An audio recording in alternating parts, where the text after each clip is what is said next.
Salut Martin, tu vas voir que c'est vraiment facile. Dans le fond, ça c'est l'aperçu de mon compte à moi pour le groupe de marcheurs. En bas, tu vois, j'ai fait un paiement là, de 1$ à Kangoo Jump.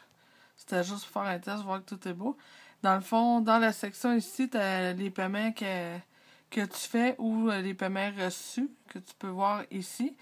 Puis PayPal, il fait des vérifications, donc il attend vraiment 21 jours de s'assurer que c'est pris dans le compte de la personne qui t'a fait un paiement. Puis ici, dans le fond, tu vois, tu as ajouté des fonds puis virer des fonds. Là, présentement, moi, mon solde est à 0, mais mettons que j'aurais des sous ici, tu fais virer des fonds vers un compte bancaire. Donc, quand tu reçois un paiement, que ton solde ici apparaît, tu vas virer les fonds vers un compte bancaire. Là, c'est parce que mon solde est à 0, mais normalement, tu aurais eu un montant ici. Puis, dans le fond, t'indiques quelle partie de ton compte PayPal tu veux transférer dans ton compte d'accéder, puis tu fais continuer. Tu suis les directives.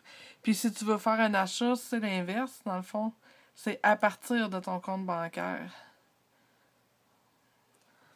Voilà, fait que tu peux faire à partir d'un compte bancaire si tu as un compte aux États-Unis ou au Canada.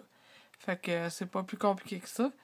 Puis tu vas, quand les gens te commandent un produit, ben ils vont te marquer le code du produit qui est selon le PDF.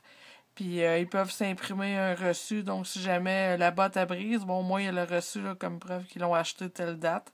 Fait que ça va t'aider à faire le suivi. C'est tout.